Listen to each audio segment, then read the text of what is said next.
Welcome back to the Samantha Show. I'm your host, Samantha. You can call me Sam, just don't call me Sammy.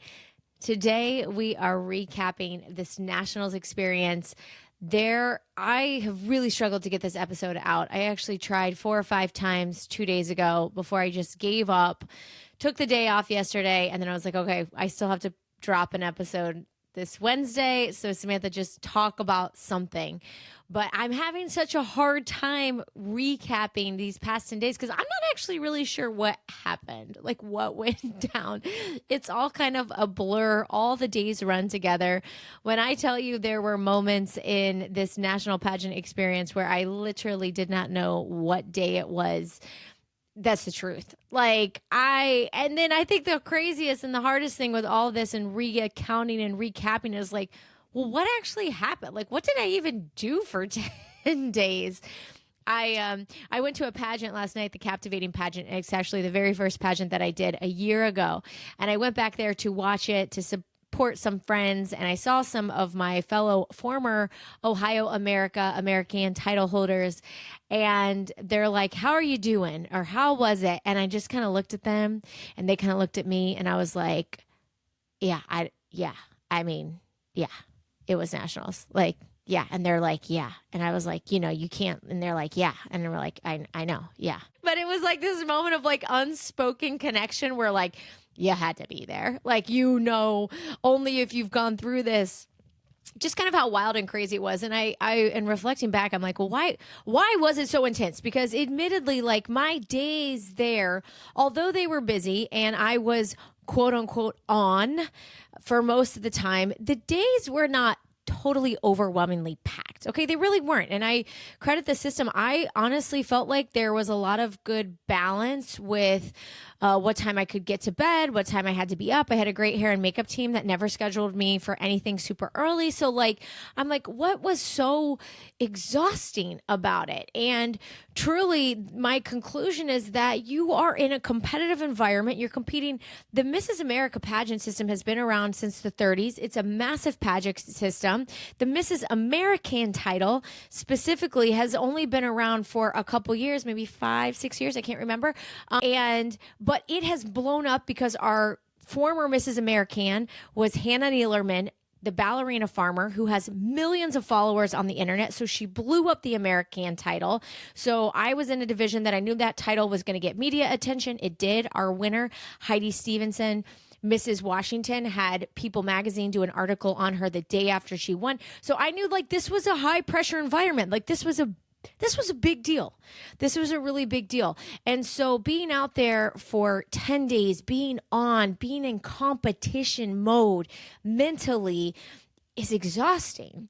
And I realized like that is the hardest thing, is that for 10 days, and honestly probably longer, because even before I left, I was kind of in that mindset.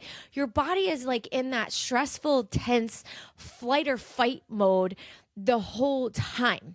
You're so on edge. The adrenaline is running so high all the time. And then you're in this environment with 44 other competitors. There are 45 of us in the American division because we had a couple seats who didn't show. You're amongst all these people who are your competitors, but they're also your who you're going to form an alliance with, who you're going to connect with, the people who are going to help you get through this. So it's kind of like a mind FUCK. Okay? Mind FUCK. If I cussed on this show, that's what I would say.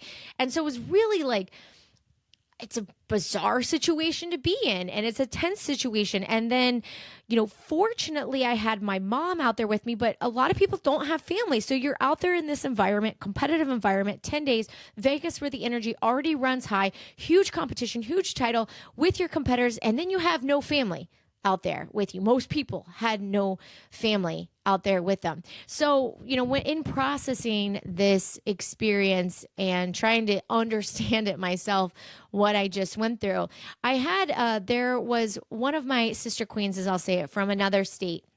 She put up this post, and I'm not going to read it word for word because it's her post. It is public, though, so I'm going to share it. I won't share the state or anything. But I feel like she really recapped a lot of there's so much glitz and glamour when people say, did you have a good time? I had a great time. Like, who wouldn't love if you love this kind of thing, getting dressed up, getting your hair and makeup done, like this experience was so amazing, so fun. I learned so much, but it was tough, like really, really challenging, easily the most mentally challenging experience of my entire life. I can say that hands down. And so I want to share just some pieces of this post from one of my sister queens, because I feel like she shared some good words here in a way that I have been struggling to articulate. So she said, thank you for all the prayers and well wishes for, well, I competed at Mrs. American. She said, I didn't place, but I'm completely at peace with it. So I'm going to start and kind of break this down as she breaks it down. So I want to talk about my not placing.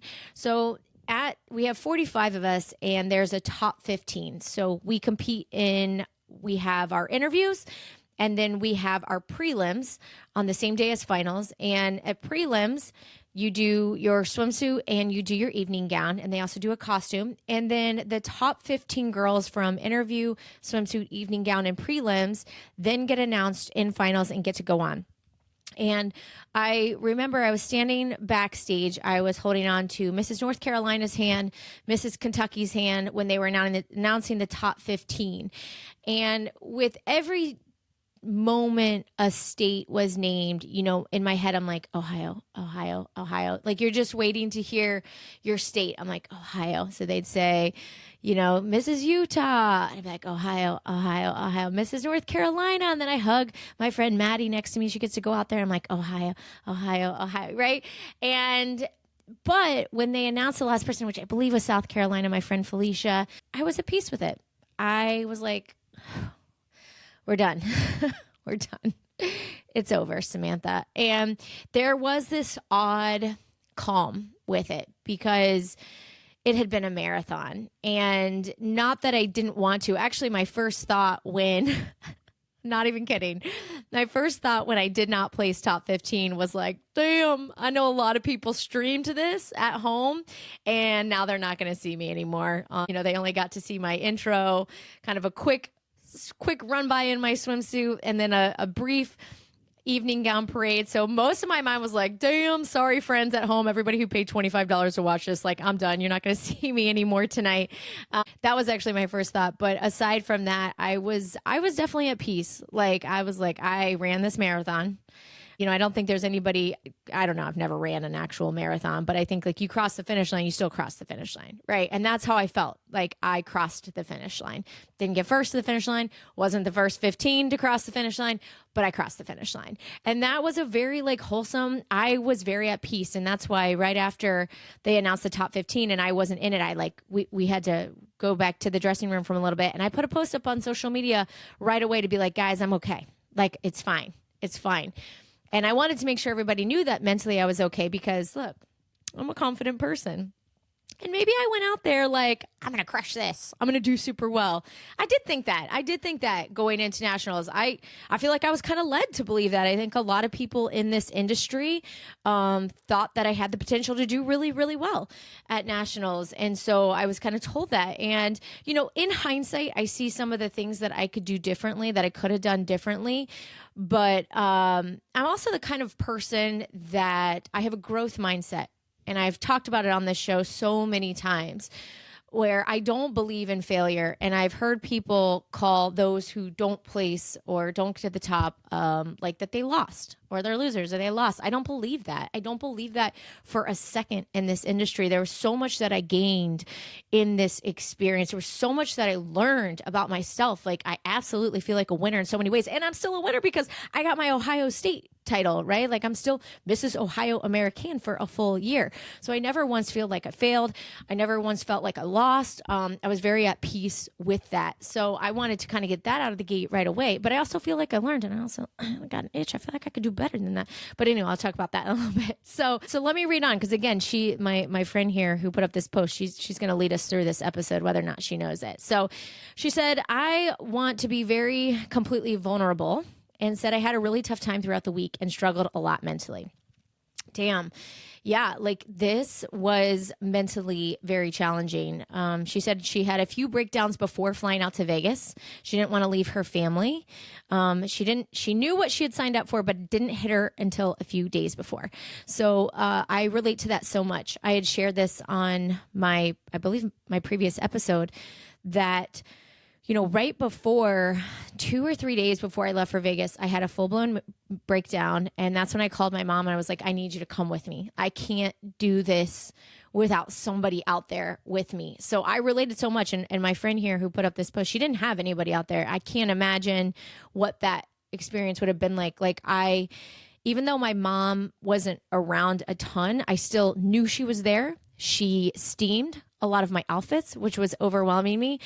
She brought me coffee a couple times and hair and makeup, and just like knowing her presence was out there was so reassuring. So I had a big breakdown right before I left for Vegas. I was just so nervous and just overwhelmed. Often anxiety and fear hits us when we are stepping into something that is unknown.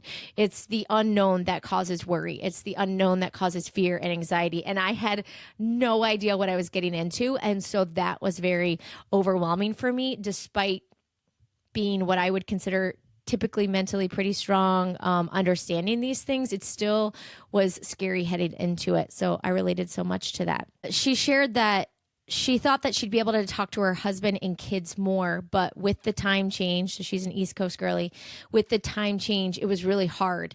And I realized this myself pretty early on, day 2 or 3. I was like, man, like I've only talked to Gracie like once.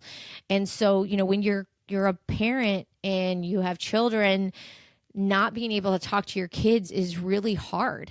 I felt like I was in a reality show. When they like put people on reality shows and you have like very little contact with your family, the days all run together, I'm assuming, all this stuff. That's what I felt like. I was like in this twilight zone of never ending being on with very little contact with my family. And so that's really tough. And that catches up to you quick that you don't have that interaction with them. So that's really hard.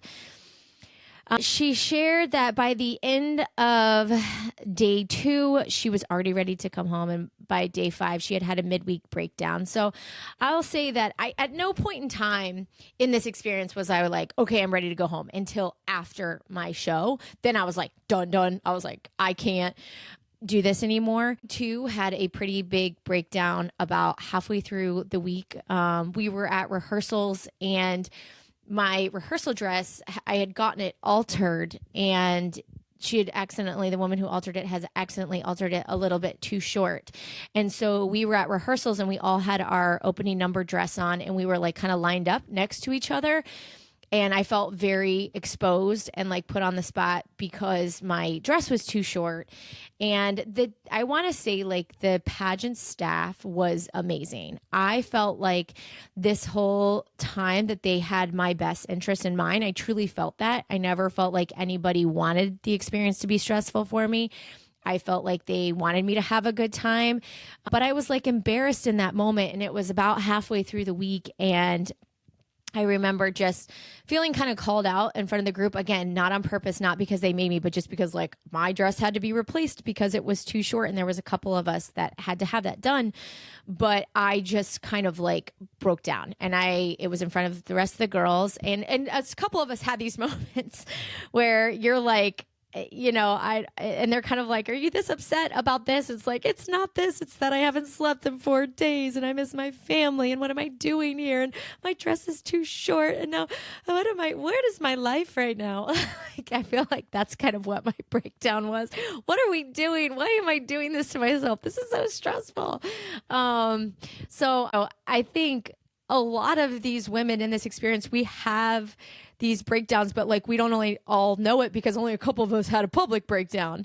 But so to read this and to see that she had some breakdowns, like, one thing that I think like in reflecting back on this is I wish I would have dug deeper with some of these women, because I think when you realize you're all in the same situation and like, that you are, but because everybody is so on, you kind of look at these other people and you're like, damn, like she's got it together. Like, how is she not exhausted?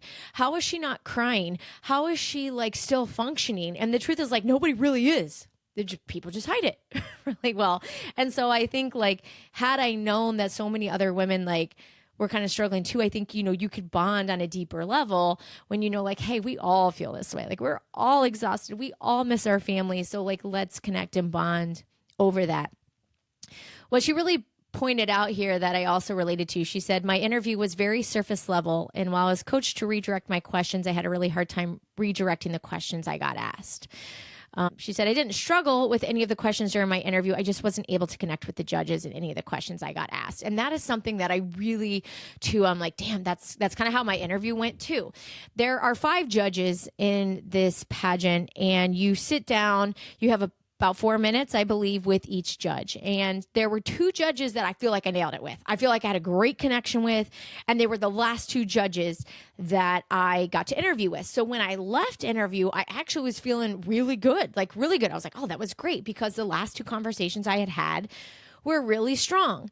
But as time kind of went on and I thought back to how my interview went with the first 3 judges, I was like, I don't know that we connected. I don't know that great connection was made. And, that's 3 out of 2. So that means there were less judges that I connected with than there were that I did connect with.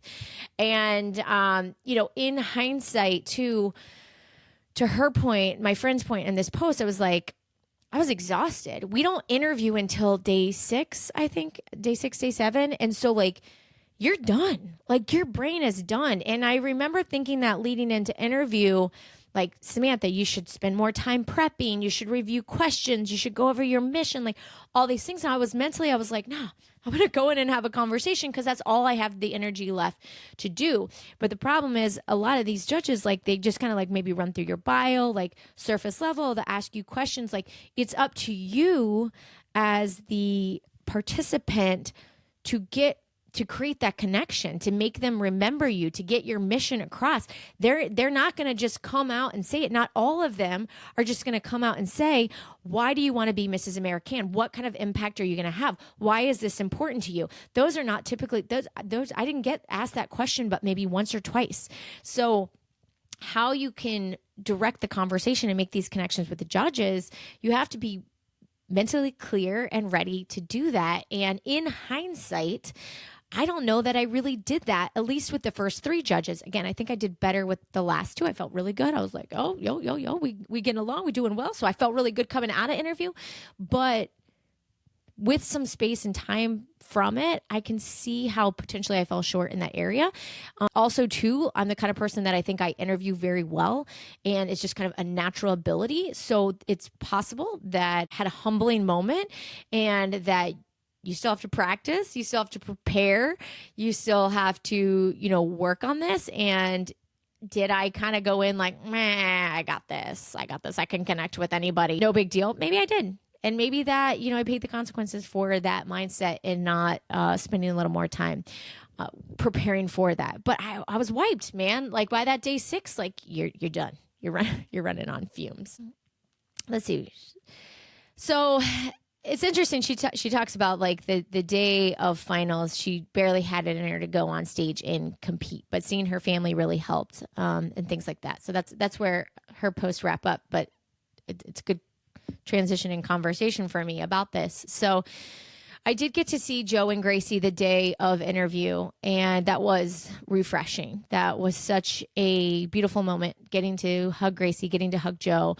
But in the same sense, it was also hard because then I knew my family was there, but I couldn't be with them. And when I got to hug Gracie, and she just gave me the tightest, strongest hug, it was a very brief interaction with them. And then I had to like go get back to business and things like that. And so it really started to hit me how much I missed them and wanted just to get through this and be with them, because it'd been 6-7 days away. You don't get a lot of time to talk to them. Your family's in town. My family was at the pool, living their best life, having fun with friends. And I was like, I want to go be with them. So it was a blessing and a curse for me, I think, in a lot of ways.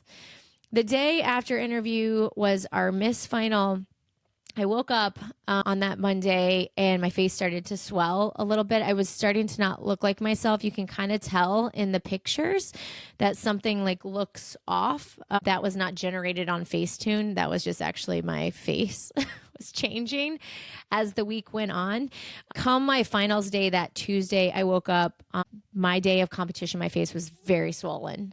Very swollen. My cheeks were very swollen. My eyes were very swollen. And I think it was a reaction to makeup remover. I had so much makeup coming on and off my face that it was just a lot. Not to mention, just again, my body was in fight or flight mode the whole time. So it was like, I'm sure it was just in inflammation mode. So my face was swollen. I had started to lose my voice. I was exhausted. My face hurt so bad that it actually hurt to smile on competition day. That's just like how much pain I was in. I know that people talk about their feet hurting. I'm going to be honest. My feet did great. My feet did great. And this is a shout out to Diverse Style Shoes. I wore their sweethearts or their sweeties, I forget what they're called, almost every day, except for competition. I wore the huge platforms. And there were a couple days I wore some stilettos that are kind of comfortable, some Jessica Simpson shoes. But the Diverse Style Sweeties, Sweethearts, I could run laps in those shoes. I am not exaggerating. My feet held up gloriously. My feet did not throb like anything. I did bring out a Theragun and I used it on the back of my legs, like on my calves down towards like my Achilles tendon, because that got kind of tight towards the end, but I got no blisters. I got no like swollen feet. Like, I don't know. My feet did great, but my face, I would have rather it been my feet and not my face that swelled up, but my face swelled up. So I went to hair and makeup on finals day and I was pretty beat. Like I kind of felt like I had been run into the ground. I felt like I had nothing left in me. So, shout out to my makeup girl who did the best she could with my puffy face to hide it. But I was just like, checking out. And you hate to check out on competition day, right? And I believe adrenaline got me through the performance, but I was beat, man. I was so beat. Actually, the day before, so I've been going to hair and makeup. True story. I'd been going to hair and makeup for 10 days in a row to the same room, okay? Room 17124, okay? I went to that room every single day. And it was the day before the competition. I had to go get my last minute spray tan, my last spray tan. I had 4 spray tans in 10 days. Yo, that's gross. But I had to go get my last spray tan. And I go to the room and I walk in and there are people in the room that I had not seen before. And that's not uncommon because my hair and makeup team, they did a lot of hair and makeup. So although there were consistent people in my hair and makeup room, it wouldn't surprise me that there were people I hadn't seen, especially this close to competition, because some people book only for competition. So I'm in this room, I walk in, and they had rearranged the room. Like they had moved the couch and the desk in different orders, and I didn't know anybody in the room, but I was like, am I in the right room?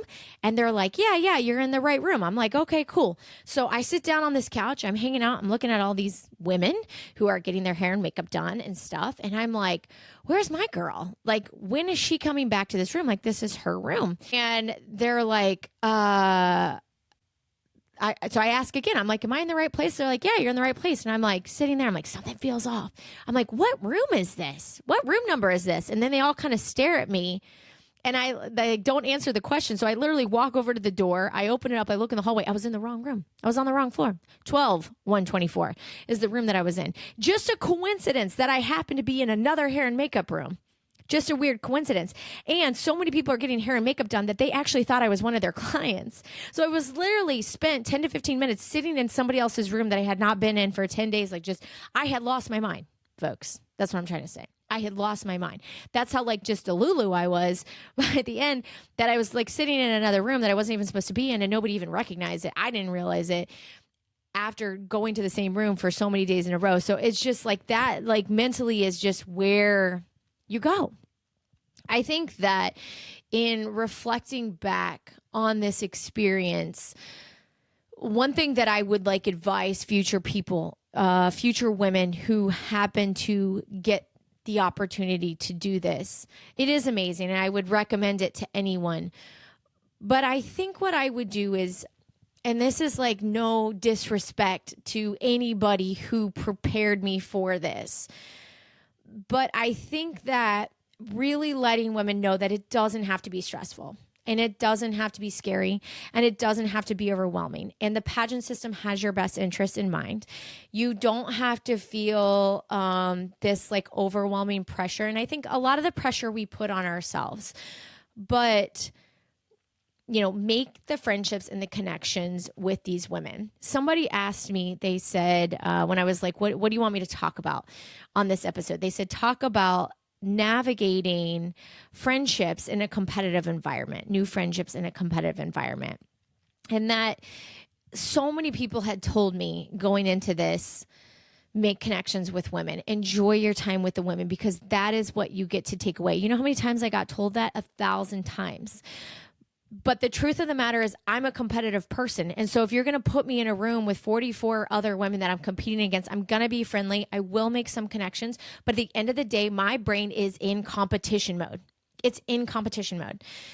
Toward the end of the experience, because I just couldn't you can only stay in that fight or flight competition mindset, stress mode for so long before your body's just done. Right. And so it wasn't until like really the very end of the experience that I really started to connect with women. And they told me, everybody told me, that's what's going to count. That's what's going to make it fun. And I wish I would have embraced that sooner. I knew it, but I'm a competitive. It's hard to shake that. And I get that. But the truth is, like, only one person is going to win. And of course you want it to be you. Okay. Everybody wants to be that one. That's why we're here, but it's only going to be one. But you do end up falling in love with these women with your class, typically, if you allow yourself to, and making these connections. And then you're part of this sisterhood that gets to live on forever. And I know that now, and I made great connections. I had a great connection with my roommate, the girls in my states around me, like North Dakota, Oklahoma, Oregon, North Carolina, right, in the alphabetical order. But potentially I missed out on the opportunity to connect even deeper with women earlier on in the experience. Like my friend here who put up this post that was really struggling. Like I had no idea she was struggling that hard. Maybe we could have helped each other through that more if we had been more open from the get-go. But you're on. And everybody's on, and everybody looks like they're doing just fine. So I think that was such a big takeaway for me, is that like it's everybody feels the same way. Everybody feels slightly out of place. Everyone feels like they're in over their head. All these different things. And when we know that going into it, then we can let our guard down a little bit more. I think that's the best way to put it, is let the guard down and really allow ourselves to connect with each other and with the other women. Somebody asked me, in what ways did you grow the most? I think that's it. I realized that we often feel like we're the only one who feels this way. We feel like we're the only one maybe who's struggling, or we're the only one who feels out of place, or the only one who feels like we're in over head in all the things that we do in life. But the truth is, most humans feel that way. Everybody is always so busy analyzing themselves, they don't worry about other people. And so we need to worry less about what other people think of us, and give ourselves permission just to show up into a space very authentically, genuine, and allow ourselves to make real connections with other humans. So I think that that's something that I really realize as somebody who is highly competitive, in a friendly way, but highly competitive, that there's only going to be one winner. And whether or not you allow yourself to connect with other people or have fun or have friendships is not going to change the outcome. It's not going to change the outcome. So in anything, in any aspect of life, I think letting the guard down a little bit and being human and making real human connections was a great lesson that I learned in this. Somebody asked me, was there anything that surprised you or was unexpected about the process? I think for me, what was unexpected was there was more downtime than I expected. And by downtime, it's kind of not downtime because you're like still in hair and makeup. So even if you're trying to relax in your room or whatever, you still feel kind of on. But I got to work out twice. I probably could have worked out more. I felt like my time was respected in the sense that there were only a couple dinners that were really late. Otherwise, I felt like we were free to get to bed, to rest. I felt like, I mean, there were a couple days that my day didn't start till 10 or 11 a.m. Now, my day started a little earlier because I had hair and makeup.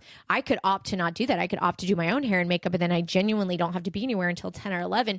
But I think that surprised me because I felt like going into it, maybe a little bit of a different picture was painted. And I think I heard that things changed this year, that in the past, it has not been that, quote unquote, relaxed. Not that any aspect of this was relaxed, but I think it surprised me that I don't think I needed to be as tense and stressed as I was headed into this situation. So that was surprising to me. Somebody asked me, how do you stay authentic all week and not go into comparison mode? And that's hard, for sure. We naturally as humans go into comparison mode. I absolutely felt like there were times where you're like sizing up the competition, dare I say it, but whatever. If somebody says they're not, they're lying. Yeah, you size up the competition. You're like, where do I rank in this? Is this a possibility for me? So how do you not let that get to your head? Damn, I'm trying to figure it out. Still trying to figure it out. But I know personally from my own experiences in life that it's authenticity that will always take you the furthest. So if I had not been true to myself, I wouldn't have had a good time, and I probably still wouldn't have placed because, you shine when you are yourself. And so even though being myself, because I felt like I was pretty authentic, especially as the week went on, I gave myself even more permission with some of like my rehearsal outfits and stuff to like maybe push the limits a little bit and have more fun and just truly be Sam. That's when I really started to like find my groove and feel comfortable and feel like I could shine and be more outgoing because I felt comfortable in my clothes. I felt comfortable who I was. And so it's very easy to compare yourself in an activity where you are being compared to others. And everybody can say, oh, pageantry, it's a you versus you. I guess. Sure. Yeah. But it's not. It's a competition, you versus other people. But you're only going to feel your best and therefore do your best when you allow yourself just to be authentic. And I started to feel that because I believe so deeply in that I started to give myself permission to show up and do it my way as the week went on. And the further I got into it, the more I felt that way until I got to competition day, just because I was so burnt out. I felt so uncomfortable. I didn't feel good, that I was just like, do my hair and makeup, dress me up, do whatever, like just put me on the stage. But I think, always coming back to that authenticity is what's going to allow you to go home, crown or no crown, feeling good about the experience. Navigating new friendships in a competitive environment, I kind of talked about that. So, a couple people asked me, let's wrap this up here. It's getting a little long. A couple people asked me, would you do it again? So listen, I am Mrs. Ohio American, and I still have almost a full year with that title. I'm so excited to continue to do work with that title. I want to get into more public speaking. I want to help other women build up their confidence. I want to empower them in that way to go after their goals, their dreams, to set big goals, right?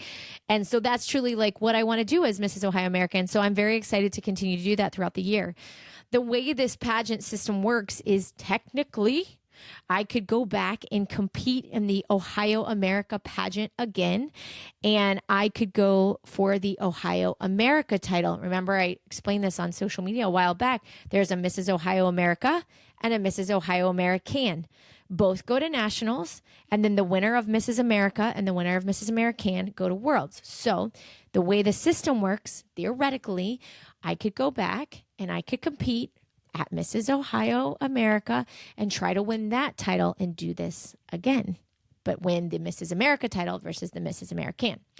I don't know for sure, but I'm pretty sure I wouldn't be able to do that until 2026 because obviously I can't compete now. I have a title, so I have to give that up in 2025 and then would have the year off and then compete in 2026. If I'm understanding things correctly, I'll have to ask my director about that.